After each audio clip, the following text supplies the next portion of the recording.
Hello everyone, and thanks for joining us today on Watch and Learn. My name is Claudia and I'm joined with my friends Kashif, Irfan, Natalie and Millie. We will take turns to tell you more about a prominent theme of British history, race and migration. We know that this theme is very broad, so we have chosen to focus on one prominent group of migrants who came to the UK after World War II. Can you guess this group of people? Here are some clues. If you manage to think of the Caribbean African people, great job! And today we are going to tell you more about the history of immigration of Caribbean African people, the types of struggles they faced, as well as raise an argument for the reason why their culture is so prominent in Britain today.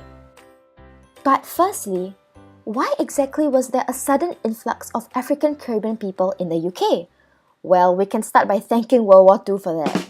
The great number of British people emigrating out of the country, coupled with the devastating repercussions of war, actually blew a wide gaping hole in the labour market, and this led to the British government proactively encouraging mass immigration from countries of the Crown Empire to help fill up the shortages for work, and the greatest group of migrants would be the Caribbean African people. The British Nationality Act was thus implemented in 1948. This legislation promised the rights of entry and settlement of people living in Commonwealth countries into Britain. The alluring prospects of such a deal was too good for many Caribbean natives to turn down. And especially for the first generation of migrants, they were motivated mainly by economic prospects and hope for a better life, for them and for their children. Furthermore, it was found that they were invited with the notion to help build Britain after the war as well. However, their welcome by the British government could be said to have been purely to make up for the labour shortage, as the immigrants faced increasing discrimination. The Nationality Act, coupled with the driving factors of economic incentive, persecution from their homelands, family connections and personal ambition, were catalytic towards the mass influx of as many as 25,000 Caribbean migrants annually during the 1950s, and this number increased to over 100,000 immigrants in 1961 and 1962. London is the place for me. London, this lovely city. However, this promise of a perfect new life was not to be without its fair share of problems that would propagate throughout this newfound African Caribbean society. For example, the Commonwealth Immigrants Act of 1962 demonstrated the state's selectivity in restricting immigrants. As such, this created racial divides among the whites and the coloured immigrants, especially potential black immigrants from the Caribbean. Furthermore, they were the first non-whites to arrive in Britain in large numbers. As such, the intensity of the movement to Britain, together with the lack of information given to the British public and the unstable economic climate, resulted in direct racism at the Caribbean migrants. To make things worse, Caribbean migrants were negatively stereotyped by the colonial office as lazy, irresponsible, quarrelsome, suspicious, and needy aliens who were deserving of public disapproval. Well then, what do you think is the solution to this problem?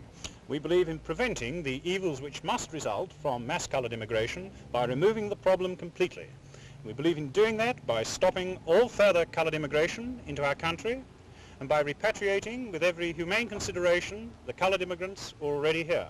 Now we appreciate that that is a big business, but this is a very big problem, and we feel that unless we tackle it in that way, the price that our country will have to pay will be tremendous. So what did this mean for the African Caribbean people?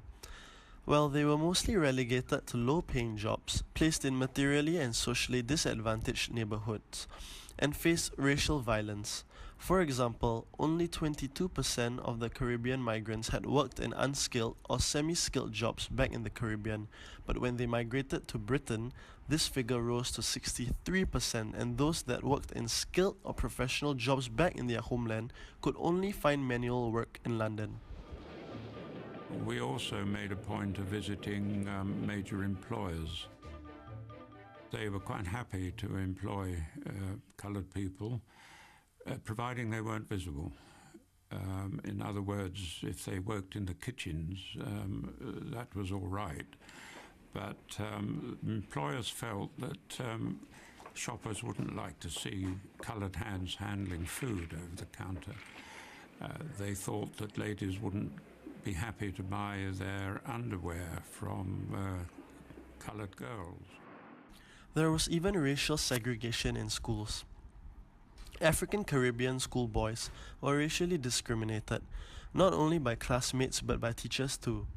Inner city communities are viewed as drug dealing and high crime areas, and black males are stereotyped as drug dealers and criminals, while black women face difficulties in social mobility due to their gender and their race.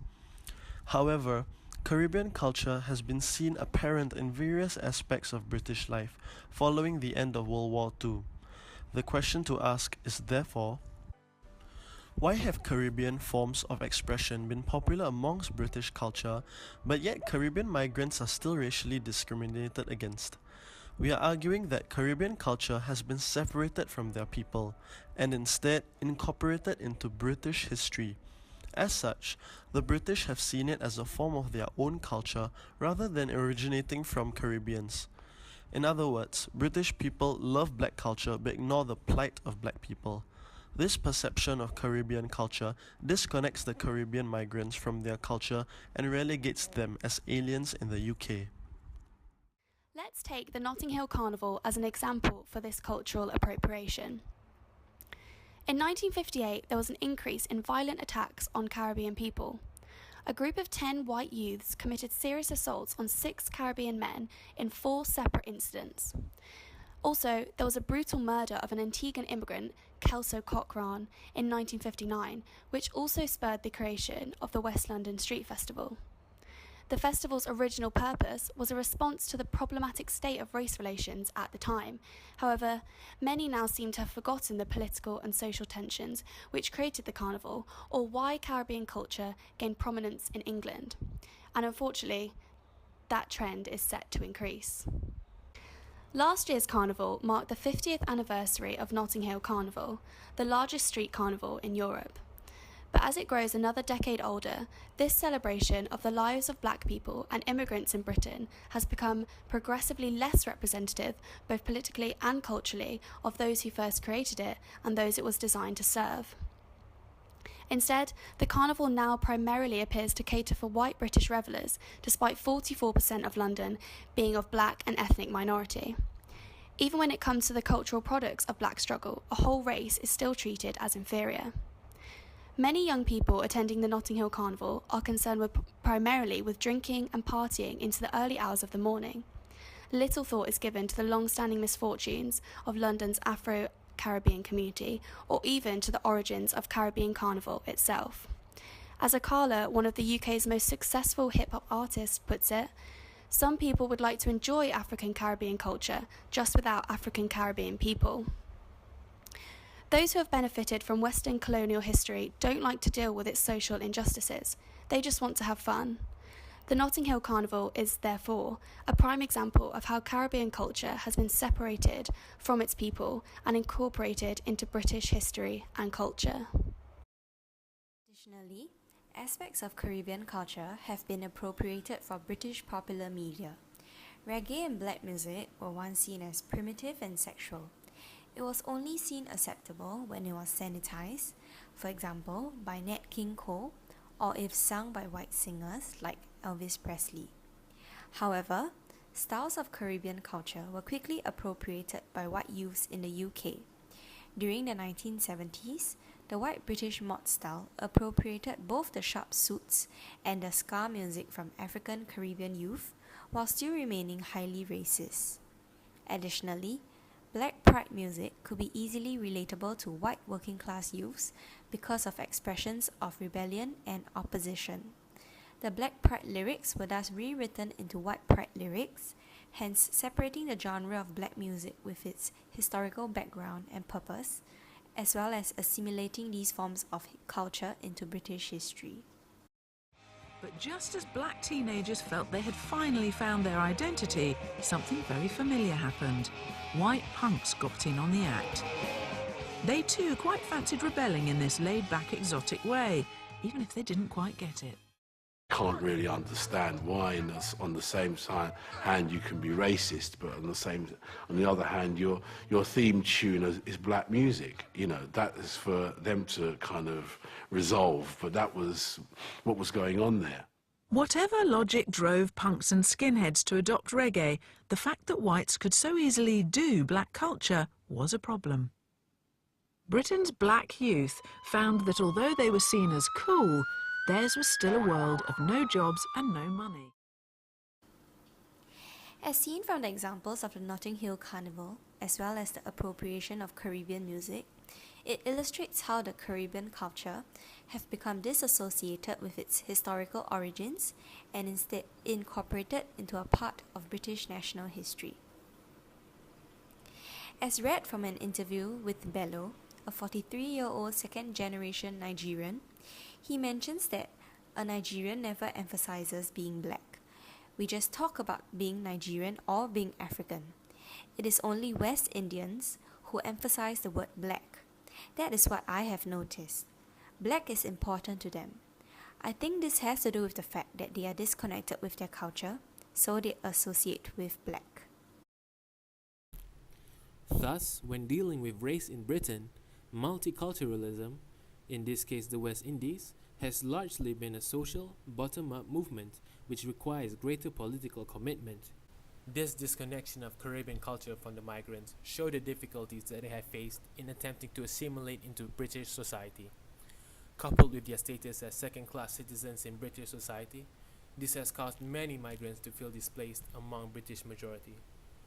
The assimilation of Caribbean culture into the British instead builds upon the narrative of Britain as a multicultural entity and is celebrated instead of understood. And that wraps up our episode of Watch and Learn. We told you more about the reasons why Caribbean immigrants wanted to come to the UK after World War II, the discrimination they faced, and lastly, we raised an argument as to why we believe Caribbean culture increased in popularity whilst the prejudice against Caribbean African people still remained prevalent throughout the years. I really hope you enjoyed learning more about the history of African Caribbean people in Britain with Kashif, Natalie, Millie, Irfan, and me, Claudia. Join us again next week for the second episode. Bye!